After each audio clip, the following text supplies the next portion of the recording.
kopesa Nzambe papa moto telenisi liboso nanga na poko lelo azala canal par lequel kopambola bomoi nanga liloba oye kobima na nzela na ye epambola bomoi nanga na poko lelo tosambeli na kombo na Yesu.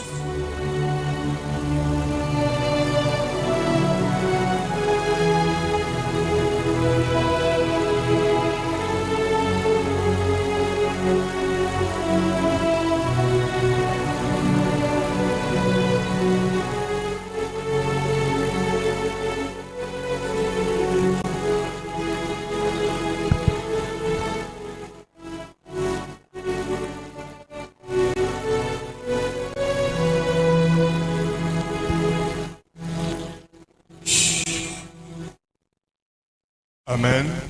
Amen. Pesi bino mbote na kombo na Yesu. Amen. Opiko betela Nzambe na lola maboko ya bien.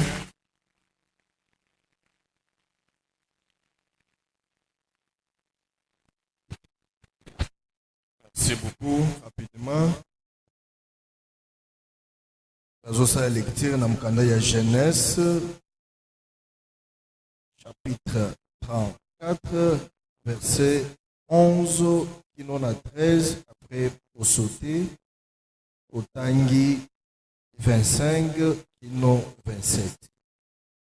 Genèse chapitre 34 du 11e au 13e verset, nous lisons au nom de Jésus. On lit au nom de Jésus. Sichem dit au père et aux frères de Dina que je trouve grâce à vos yeux et je donnerai ce que vous me direz. Exigez de moi une forte dot et beaucoup de présents, et je donnerai ce que vous me direz, mais accordez-moi pour femme la jeune fille. Les fils de Jacob répondirent et parlèrent avec ruse à Sichem et à Hamor, son père, parce que Sichem avait déshonoré Dina, leur sœur. Verset 25. Le verset 25 à 27. Le troisième jour, pendant qu'ils étaient souffrants, les deux fils de Jacob, Siméon et Lévi, frères de Dina, prirent chacun leur épée, tombèrent sur la ville qui se croyait en sécurité et tuèrent tous les mâles. Ils passèrent aussi au fil de l'épée Hamor et Sichem son fils. Ils enlevèrent Dina de la maison de Sichem et sortirent. Les fils de Jacob se jetèrent sur les morts et pillèrent la ville parce qu'on avait déshonoré leur sœur. Parole du Seigneur.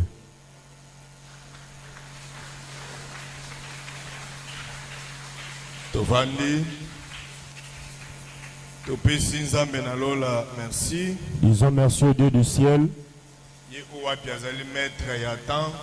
Lui qui est le maître de temps et ya circonstances. Et de circonstances. Pour la sepelete poko ya lelo. Il a voulu que ce soit se présenter liboso na bino. Qu'on se présente au devant de vous. Nzambe wana azwa lokumu. Que ce Dieu-là soit loué. Et tozali kopesa na notre beau cher papa évêque Pascal Mukuna. Nous disons merci à papa évêque. Merci à Mingi. Nous disons merci beaucoup. Pour la marque et la confiance. Pour la confiance. Ekolo ya biso en tant que bananaye. Au-dessus de nous en tant que ses fils. Nous sommes à plusieurs. Mais s'il a permis ce soir qu'on se présente devant vous,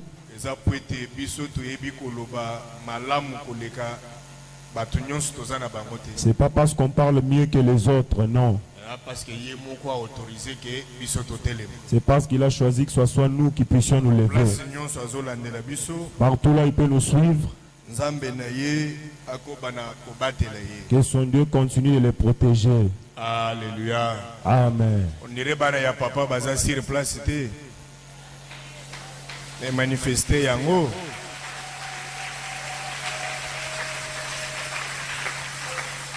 Merci beaucoup.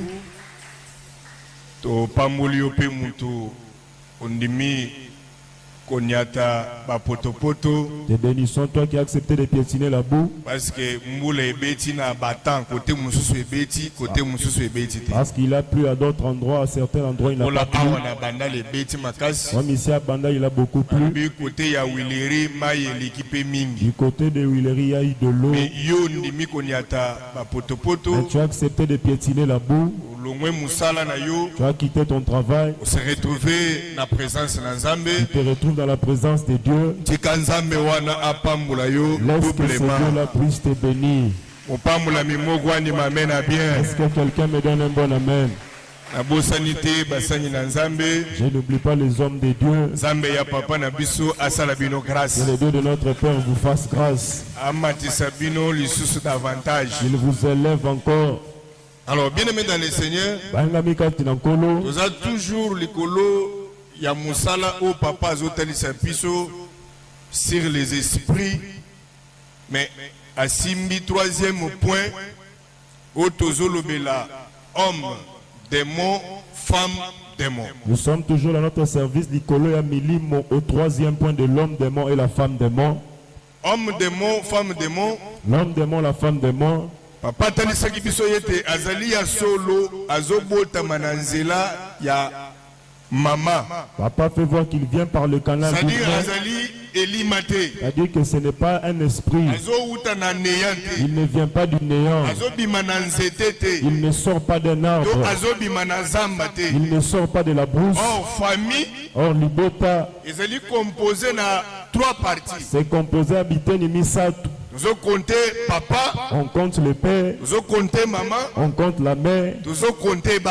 on compte les enfants. Mais na kati na troisième famille, Mais dans la troisième famille, démon Molimo Mabe, azali na kati ya chaque famille. il est dans la Bible, dans ma bota nyonso. Donc na kati ya libota nyonso Donc dans toutes les familles, ezali na représentation il y a Bozali Sami, ya esprit ya Lucifer. un esprit de Satan. To na kati ya chaque famille Ou dans toutes les familles, ezali na représentant na Nzambe. il y a un représentant de Dieu. Pona yo za mwana na Nzambe. Quand toi tu es enfant de Dieu, Ozali côté ya Satan te. tu n'es pas du côté de Satan. Na kati ya libota na yo Mais wana. dans ta famille là, Pike yo za mwana na Nzambe. bien que tu es enfant de Dieu, Ezali pe na ba oyo bazosalela Satan. il y a aussi ceux qui servent Satan. Ba o wana. Ceux-là, Tolobaki ke mission na bango. on avait dit que leur mission, Ezali po yo onga te. ce n'est pas que toi tu réussisses. Ezali po yo ozala na esengo te. Ce n'est pas que toi tu vives dans la joie. Mission na bango. Leur mission à eux, Ezali kaka pona ko détruire. c'est que nyonso babebisa, Koboma. tuer. C'est sa mission ya femme, démon, homme, démon. C'est ça la mission de l'homme démon et la En femme tant que démon. mwana na Nzambe, Et en tant qu'enfant de Dieu, ça me fait penser au discernement des esprits. Dieu doit te donner le discernement des esprits Ya kososo la. pour pouvoir comprendre Bato yo kopelaka na bango. les gens avec qui tu coopères, Bato yo vandaka na bango. les gens avec qui tu restes, Bazali na ngamu nini. ils sont de quel côté? Bien aimé dans le Seigneur, Baninga mikasi na nkolo, faut discerner si tu parviens à que discerner muntu yo tambulaka na que ye. la personne avec qui tu marches, Oyo vandaka na la ye. personne avec qui tu restes, Aitilisaka milimu mabe. il utilise les mauvais esprits. Sana na ye musika. Mets-lui loin de toi. Kocha mutu makasi te. Ne t'entête pas. Anga na sambelaka na Non, nga. moi je prie, Aza na eloko akosala nga il ne te. peut rien me faire. Okokufa. Tu risques la mort. Akoboma misala na yo. Il va détruire tes activités. Oyoki nga malamu te. Tu ne m'as pas bien entendu. Yesu ye moko lokola Nzambe. Jésus lui-même étant Dieu, Mais Satan yeki kotante ye. Satan est venu le tenter. Azoyebisa Simon Il dit à Simon, ke butu ya lelo cette nuit, areklamaki yo. il t'a réclamé. Mais de grâce ke nasambelaki Et mpona de yo. grâce que j'ai prié pour Wana toi. ezalaki ta ya Simon. Ça, c'était le temps de Oyo Yesu asambelaki mpona où yo. Jésus a prié pour lui. Lelo Mais aujourd'hui, Jésus atiki eglise. Jésus a laissé l'église Pe apesi yo pouvoir. et il t'a donné le pouvoir. Azopesa bapierre promesse. Il donne à la pierre à Pierre de Otikala promesse kosambela chaque jour. et rester prier tous les jours Okokwea na mitambu ya pour Satan. ne pas tomber dans le vif du Oyo diable. yaki eglise. Maintenant, tu viens à l'église, Yo Toi, tu ne pries pas. Les autres prient. Toi, tu viens le goût la moutozo dans la famille. Toi, tu présentes seulement que tu es enfant de Dieu. Mais l'effet de la prière en toi, il n'y en a pas. On va tenter de couper la tête. De la même manière que tu lèves ta main, que Dieu fasse que tout homme démon, toute femme démon, qui s'est levé sur ton chemin, que tes choses ne puissent pas souffrir. De la manière que tu lèves ta main, tout est sur ton chemin, tout est sur ton chemin, tout est sur le chemin de tes enfants, tout est dans ta maison. Et c'est là au nom de Jésus. Bien-aimés dans le Seigneur, ces gens-là existent pour de vrai. Ils ne viendront pas comme des fantômes. Ça sera une personne. La personne avec qui tu discutes. Et soit tu le fais même confiance. Alors qu'il utilise Milimo, ce genre de personnes, il faut avoir de l'intelligence. Si tu comprends que cette personne est un traître, mets une distance, établis une distance entre vous. Qu'il reste loin de toi.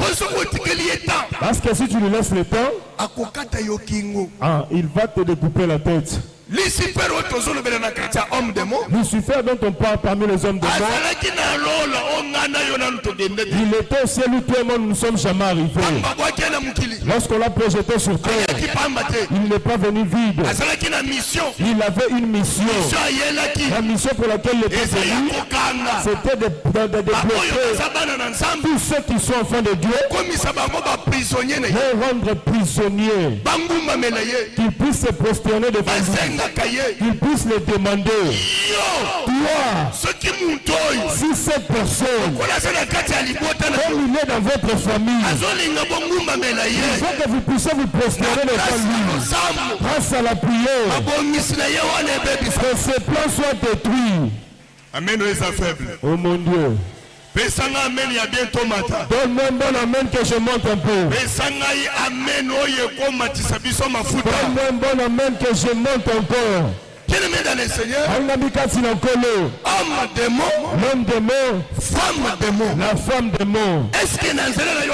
Est-ce que dans ton chemin il n'est jamais passé? Dans ta maison il n'est jamais passé? Dans tes activités? Mais s'il n'est jamais passé, pourquoi aujourd'hui tu es dans le pleurs? Et les activités ne marchent pas.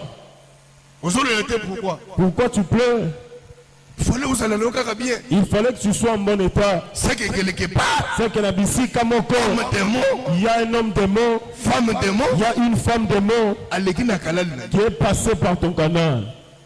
Dans le verset qu'on vient de nous lire, c'est la famille de papa Jacob. Chaque fois, Jacob, Azali père, il y a 12 tribus d'Israël. Et le père de 12 tribus d'Israël. Or Jacob avait aussi des filles. Ici on parle de Dina, la fille de Jacob. Jacob, il est sorti de son pays. Il se retrouve dans des pays étrangers. Là il est allé avec ses enfants.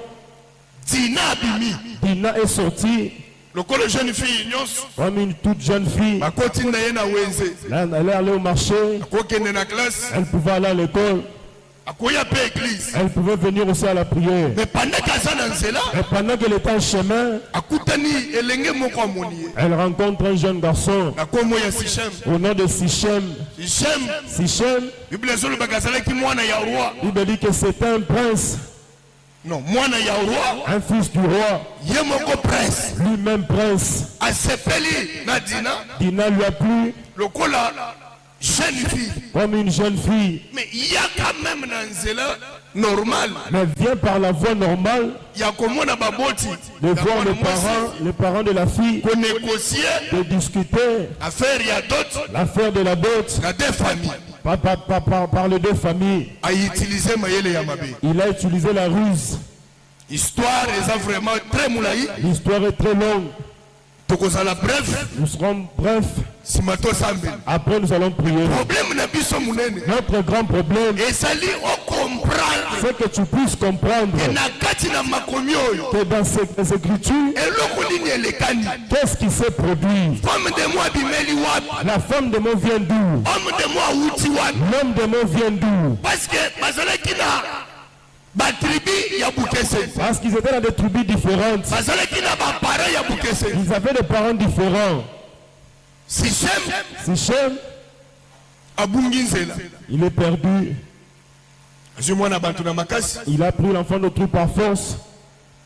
Sango ekomi pa bapara. La nouvelle est arrivée aux oreilles des parents. Jacob apprendre que mwana na ye. Jacob a appris que sa fille, Azali susu na eta azalaki te. elle n'est plus encore vierge. Bayeba moni famille. Ils sont allés rencontrer la famille. Sichem alobi. Sichem a dit, Bosenga ngai nyonso bokoki kosenga. demandez-moi tout ce que vous pouvez me demander. Mais na trouver ngolu. Mais que je trouve grâce à vos yeux, Ya na bala mwana na bino. que je puisse épouser votre fille. Akoma lokola mwasi na ngai. Qu'elle devienne comme ma femme. Bien aimé dans le Seigneur. Bangami kati na nkolo. Mabeto malamu. Où est le bien et le mal? Ezali kanisa malamu. C'est une bonne pensée. Il y a Biboso, Azobala na famille royale. elle entre dans une famille royale. Et ça déjà avantage. C'est déjà un avantage. Yadi na kati ya mboka. C'est-à-dire que dans le pays, Bakosala bango eloko te. on ne peut plus blaguer avec eux.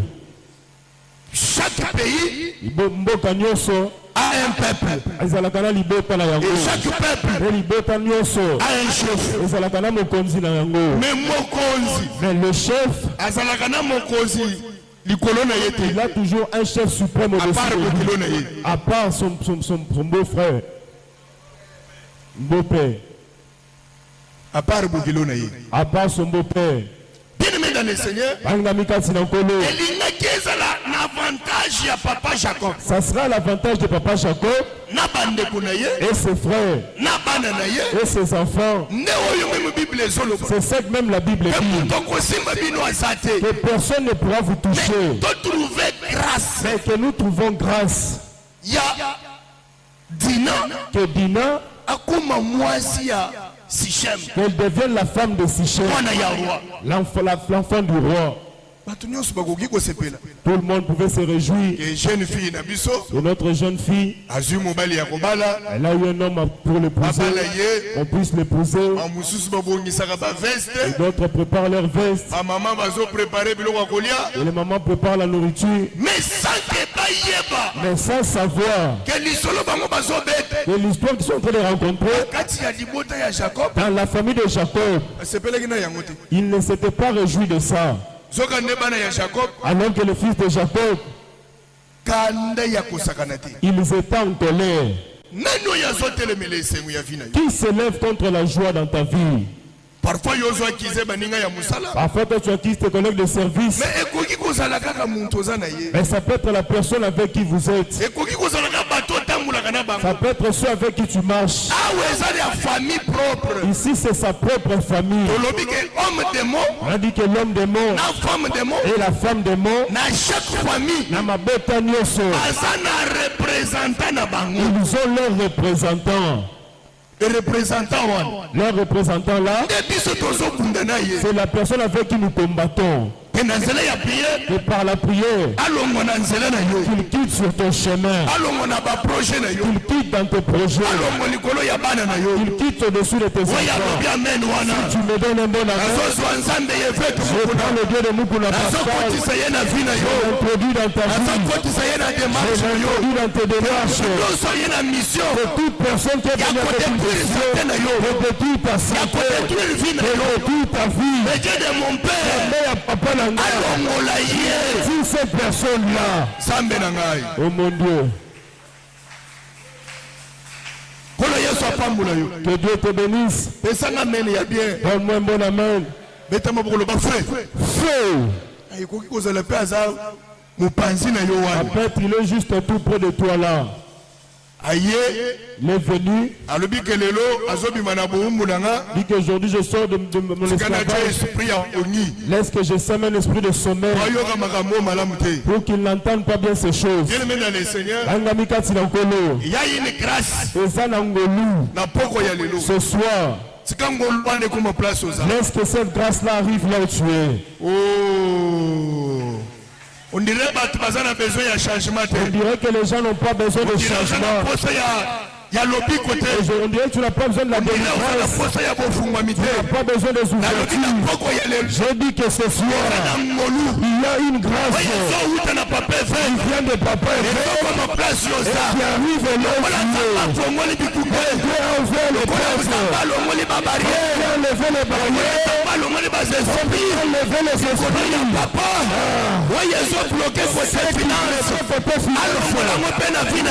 Aussi des questionnaires. Son Dieu connecté avec les responsables de ce plan.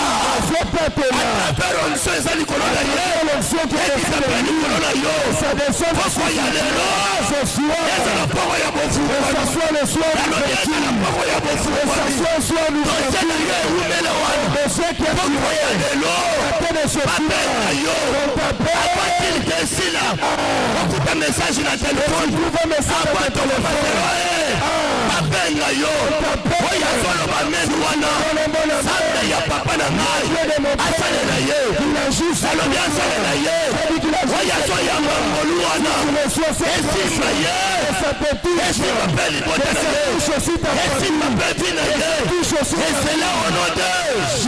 Jésus, fils de l'aumônier. Tous les jours ne sont pas les mêmes. Aujourd'hui c'est ton jour. Si tu crois, que Dieu te voit là où tu es. Un bâtiment. Les gens étaient plusieurs. Et lorsqu'il était en train de crier, les gens sont venus pour l'empêcher. Un bâtiment lève la voix. Jusqu'à ce que Jésus a tourné. Il a envoyé les paroles. Dites-lui. Les gens sont venus. Ceux qui étaient en train de l'empêcher. Les hommes démons. Et les femmes démons. Ils se lèvent contre le bâtiment. Que toi tu ne peux pas être délivré. Aujourd'hui c'est ta soirée. Mon Dieu. Aujourd'hui c'est ta soirée. Aujourd'hui c'est la soirée de ta délivrance. Zala sensible. Quelque chose Il y a quelque chose qui va se produire. Il y a quelque chose qui va se produire. La maladie qui a perduré dans ton corps. Pendant que je suis en train de prêcher, le Père Jésus que cette maladie dans la piscine de Bethesda. Papa se reposait. Ce n'est pas une maladie normale de son corps. Il a fait 38 ans. À ce jour-là, c'est pas un jour que l'on s'agite. C'est que l'ange devait descendre. C'était le problème de docteur Jésus.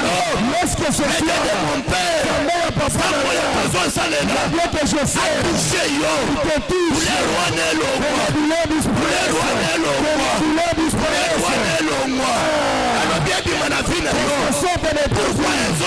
pourquoi ça doit passer? Parce que ça vient des mains des hommes. Philosophe.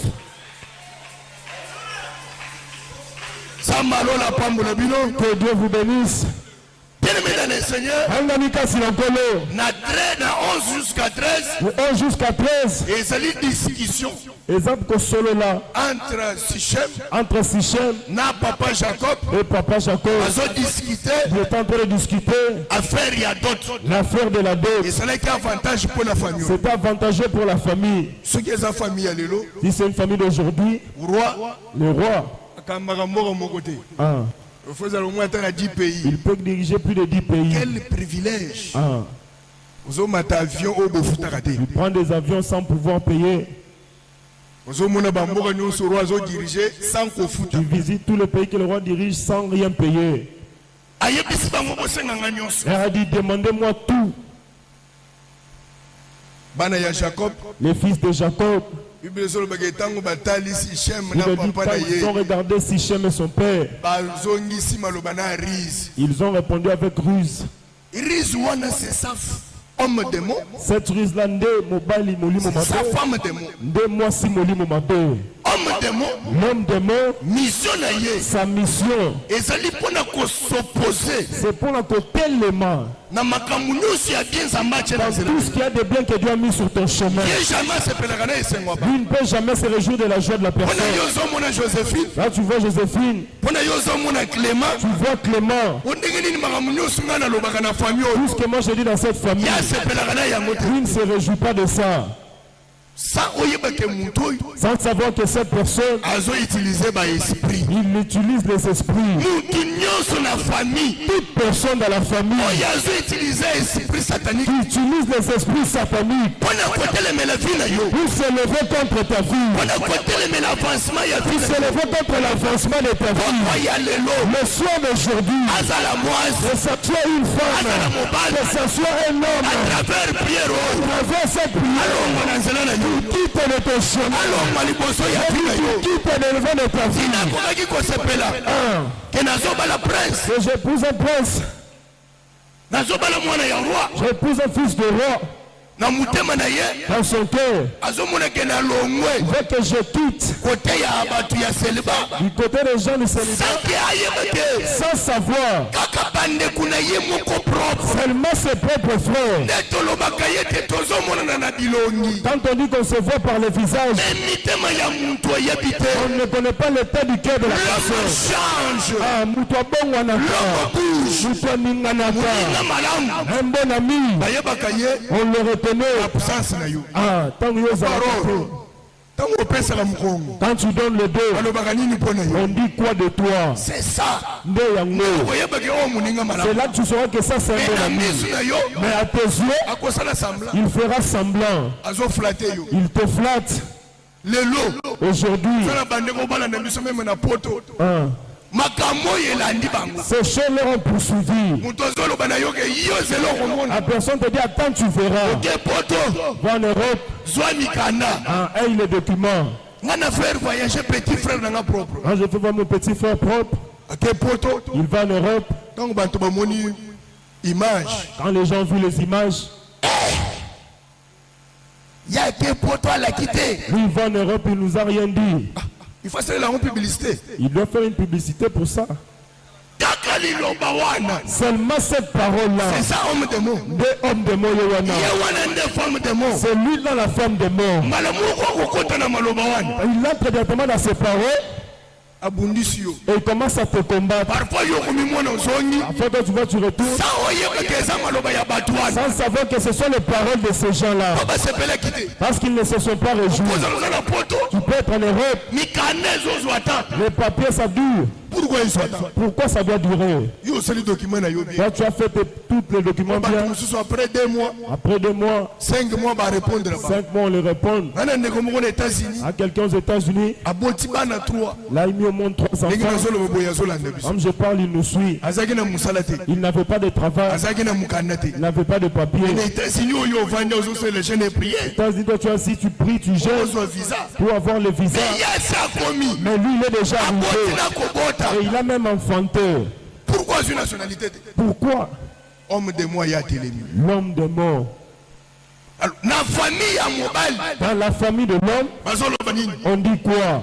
depuis obala Depuis que tu t'es marié, otindelaka biso mbongo te tu ne nous envoies pas l'argent. yo na mwasi na yo wana Toi et ta femme là, mobali l'homme aza na mokanda te n'a pas de papier. mwasi La femme, aza na mokanda te elle n'a pas de papier. mais ntango akontakte biso Mais quand ils nous ont contactés, tomemi ye na prière on l'a conduit à la prière. zamba ye asali Dieu a agi. azwi mokanda Il a eu les papiers azwi mosala et il a eu le travail. après bana 3 Après 3 enfants, soki tokei na bamula si on va dans les années, tie kaka mwana moko aza na 2 ans on dit qu'un enfant de seki 2 asali ans, déjà 6 ans c'est qu'il a fait déjà 6 Ou ans 7 ans. ou 7 sans ans. papier Nani avandeli mukanda na yo. Qui s'est reposé sur tes Nani papiers? avandeli musala na yo. Qui s'est reposé sur tes Nani travaux? avandeli mbongo. Qui s'est reposé sur ton Nani argent? avandeli maladi na Qui yo. s'est reposé sur la maladie de place Christ? toza. C'est là où nous sommes. Tuwana. Cette personne-là, Azana bomo. s'il a vie, Mabele fungwama. que la terre s'ouvre. Alobi mabele fungwama. Que la terre s'ouvre. Akuta yala akuta taliwa brisk. Qu'on le trouve mort brusquement. Samatika ye vivante. Que Dieu ne le laisse pas en vie. Samatika ye vivante. Que Dieu ne le laisse pas en vie. Bien-aimé dans le Seigneur. Bayukanite. Ils ne se sont pas entendus. Ebisi bango. Ils leur ont dit Po biso na bino to balana. pour que nous puissions nous unir. Condition ye. Il y a une condition. Bo bakata bino ngenga. Que vous puissiez passer par la circoncision. Les olo ba bien. Or la Bible dit Que basala kango na rise. ils avaient fait ça dans Maël et Mabé Sans que papa Jacob ayebu. sans que papa Jacob puisse Sans savoir. que Dina ye moko Sans que ayebu. Dina elle-même le Sans sache. que Sichem ayebu. Sans que Sichem ne Le sache. roi Dei Un. appelle ce message. Il a donné le message Na bana mibale nyonso. à tous les hommes. Or Jacob Or Jacob, azana na libumu ya mama. il est encore dans le ventre de sa mère. Na ye na Esaú. Lui et Esaü, Zamba zolo baboui. Dieu dit ceci, Na lingi Jacob. j'aime Jacob Na yini Esaú. et je hais Esaü. Jacob aboti. Jacob engendre, Boti ba Joseph. le nom de Joseph. Joseph lokola mwana ya Jacob. Joseph comme fils de Jacob. Joseph agena biloko. Joseph amène les choses Na risque nyonso. avec tous les risques. Ya zamba. Dans la brousse, Mwana muke. un jeune garçon, Batalier. quand on le regarde, Kaka oye salamaki déjà na libumu ya mama na bango. seulement ce qui était produit dans le ventre de sa grand-mère. Ya koko. Merci. Kaka oye salamaki na libumu ya koko na bango. C'est que c'était produit dans le ventre de leur grand-mère. Oyo balingi Jacob. Ceux-ci aimaient Jacob, Balingi Joseph plutôt. ceux-ci aimaient Joseph, Oyo bayini ye. ceux-ci l'ont haï. Kabango. Écoute-le, qu'on puisse le vendre. Yo. Toi, Eza na bantu bateka yo. il y a des gens qui t'ont vendu. Otekama déjà. Tu as été déjà vendu il y a longtemps. Bateka richesse na On yo. a vendu ta richesse. Bateka mariage. On a vendu ton mariage. Bateka ngo. Les gens qui les ont vendus, Kaka ndeko na yo wa. seulement ton frère là. Comment ça fait-il que mwana moko ya 7 ans. Moi, ça fait qu'un enfant de 7 ans, Azolo bakebiso ndeto boma papa. il dit que c'est nous qui avons tué notre Abonye père. na machine. Ils l'ont tué par quelle magie? Par force satanique. Par une force satanique. Mais tant tozotala yo. Mais quand on te regarde, Oza en bonne santé. tu es en bonne santé, Ozotambola normal. tu marches normalement. Nyonso. Toute personne Oyo déjà bateka. qu'on a déjà vendu, Ataza na prison. même si tu es dans une prison, Batena na lisete. on a mis dans une Batena porte, na mulai. on a mis dans une bouteille, on a mis quelque part. Feu! Wane panzana. Tina yo ezonga. Ta vie doit être restaurée. Tina yo J'ai ezonga. dit ta vie doit être restituée. Dans le Seigneur. Un ami qui a nkolo. Côté sikoyo Jacob peke. Du côté où Jacob s'est en allé, Sans que ayeba. sans qu'il ne sache Que bana oyo makambo bazoloba. que ses enfants, ce qu'ils disent, Bazali na décision mususu. ils ont une autre décision, Bazana rise mususu na sima. ils ont une autre manière de faire. À 25. Dans le verset 25, Bible ezoloba ke. la Bible dit, Après 3e jour. si Il y a circoncis na bango. qu'ils se sont fait circoncis, Babimisi ba machette. ils ont fait sortir les Bandeko machettes. maso bimisa ba machette. Qu'ils sortent des machettes. Bandeko ya Dina propre. Les frères, le propre frère de Bana ya Dina, papa Jacob. le fils de papa Banto Jacob, baza contre esengo na yo. ceux qui sont contre ta joie, Banto baza contre évolution na ceux yo. qui sont contre ton évolution, Banto baza contre musala na yo. ceux qui sont contre ton travail, Bango nde bafundaka yo na ce musala. sont eux qui t'accusent là-bas au travail. Bango nde bafundaka yo epai chef Ce na sont eux yo. qui t'accusent envers le chef. Mpo na bango Pour eux, musala wana ifo ekufa. ce travail-là, tu dois le perdre. Bino bokokana. Que vous puissiez vous ressembler. Ndenge bango balalaka nzala. Comme dort ma famille, Yo mpe olala nzala. que toi aussi tu dors ma famille. Ndenge bana na bango babelaka bela. Comme les enfants sont tout le temps maladifs, Oya yo mpe babela. que tes enfants aussi soient maladifs. Oya lelo. Ce soir, Sambo tozote. le Dieu que nous te prêchons, Épargner yo. qu'il puisse t'épargner. Alobi a épargner Je dis yo. qu'il puisse t'épargner. A épargner yo. Qu'il puisse t'épargner.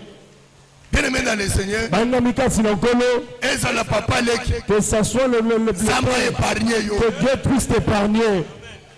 Samba épargner yo. Que Dieu puisse t'épargner. Babimisi machette. Ils ont fait sortir la machette. Babandi kolanda bango. Ils ont commencé à le poursuivre. Après 3 jours. Sima Mikolomisat, Bible ezolobake La Bible dit, babomaki mibali nyonso. ils ont tué tous les hommes.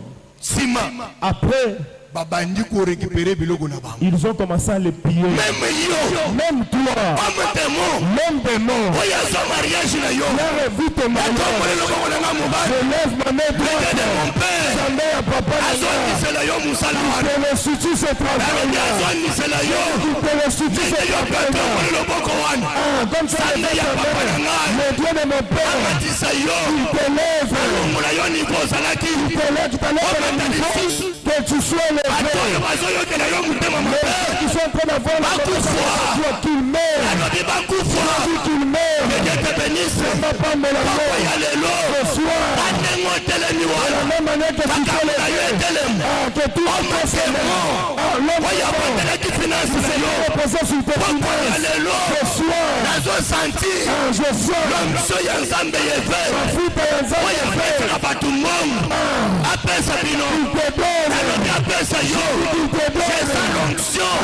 ma fille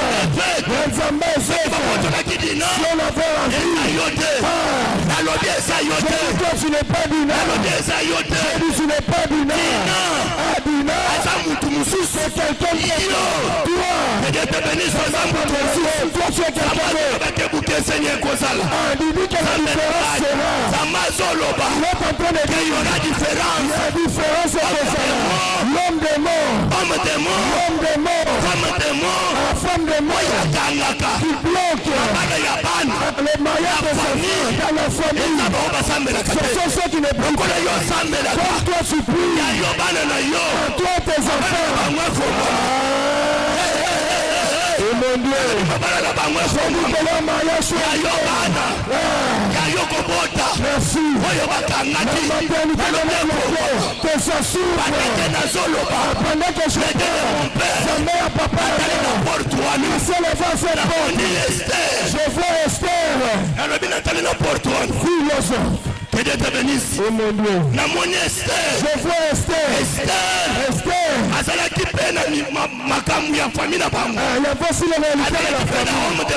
Il y a aussi un homme de monde dans la famille. Il y a aussi une femme de monde dans la famille. Pour les limiter.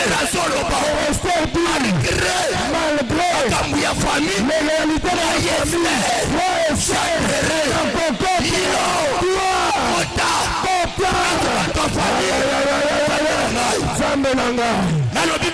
je dis toi, dans les gens de la famille, ils ne sont pas prêts. Pourquoi?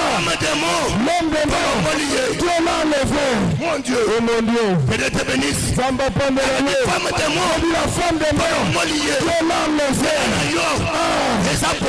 Ton chemin, il a tout fait. La famille, les gens ne vont pas dire, toi, tu vas voyager, oh mon Dieu. Toi, tu vas voyager. Ceux qui passent le Tu ne touches pas les choses de vie. Bonne nuit. Homme des morts, L'homme des morts, femme des morts, femme des morts. Ah, je l'aime, j'arrête. Il va quitter ta mère par la prière. Il quitte par la prière. La prière. La Bible dit ceci. Essa Bible indelinhaço. Pona ete. Bota le manguinho. Les âmes de Dieu. On décale Dieu t'a déjà donné. Le blocage là. L'échec là. Ça vient d'où? Ça vient de la famille. Je retire ça. Oh mon Dieu. Fils de l'aumônier. Pourquoi? Toi tu pries comme si tu ne pries pas. Les réalités familiales. Comme ça vient par le canal de sang. Feu. Feu. Feu. Feu. Feu. Ça doit quitter. Et de te bénisse mon papa. Tu ne mourras pas. Tu dois manger de l'argent de tes familles. On dirait nous qui prions. Notre Dieu, il n'a pas de force.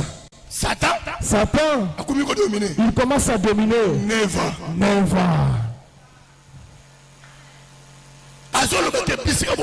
Il dit que partout là où vous avez pièges, je vous le donne en possession. Domine sur le sang. Domine sur les animaux de la vie. Domine sur les poissons à la mer. Domine sur les oiseaux dans les cieux. Père. Les gens qui dominent sont assis. Les gens qui dominent sont assis. Les gens qui dominent ne s'assoient pas. Ça c'est le temps. Ça c'est ton temps. J'ai dit c'est ton temps, c'est ton temps. Oh mon Dieu. J'ai dit que tu es dans ton temps. Comme tu es dans ton temps,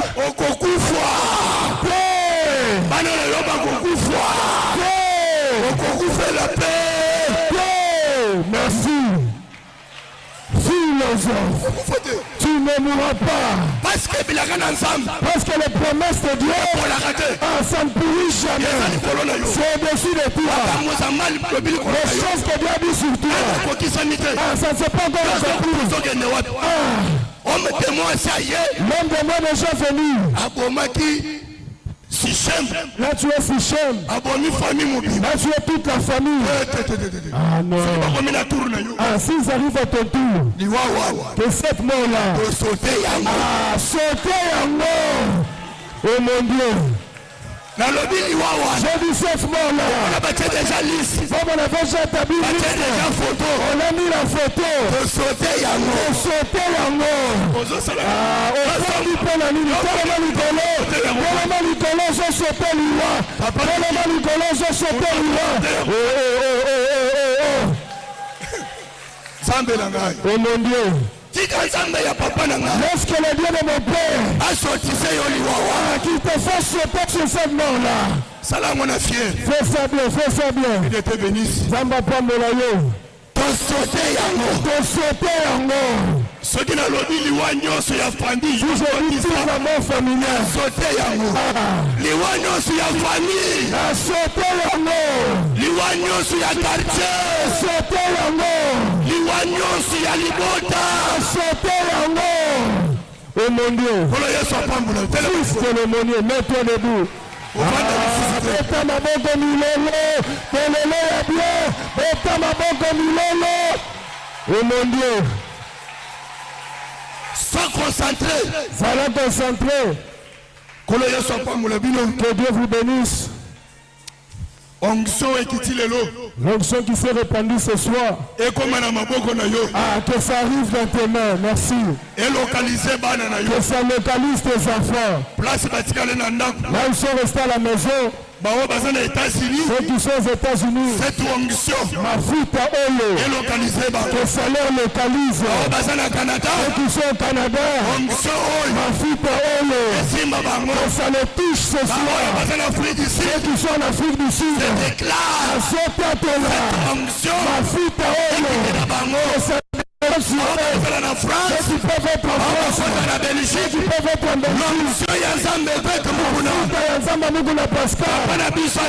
notre Père est grand, mon Dieu est grand, Dieu de grandes choses, ça te localise ce soir, Dieu t'amène dans la grandeur, Dieu t'amène dans de grandes choses, tout est le bas, sois élevé, sois élevé, par des petites choses, atteindre de grandes choses.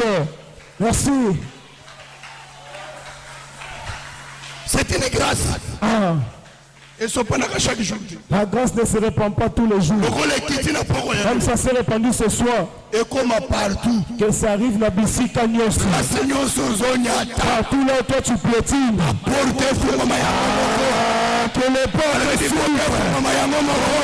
s'ouvrent. Cette semaine. Que ça soit une semaine de grâce. Oh Nzambe la grâce. Qu'est-ce que je te dis? Philosophe. La grâce a dit. C'est trop loin. Ça se rapproche de toi. Ce que tu ne touches pas. Reçois. Mephibosheth, rejeté. Mephibosheth, abandonné. Mephibosheth, négligé. Tinaté. Ce qui n'a pas de valeur, ça passe sur le second de valeur. Je suis plus gros. Si tu es plus gros, je suis plus mince que toi. Merci. Toi, tu ne mourras pas. Que Dieu te bénisse. On fait une forte prière d'autorité.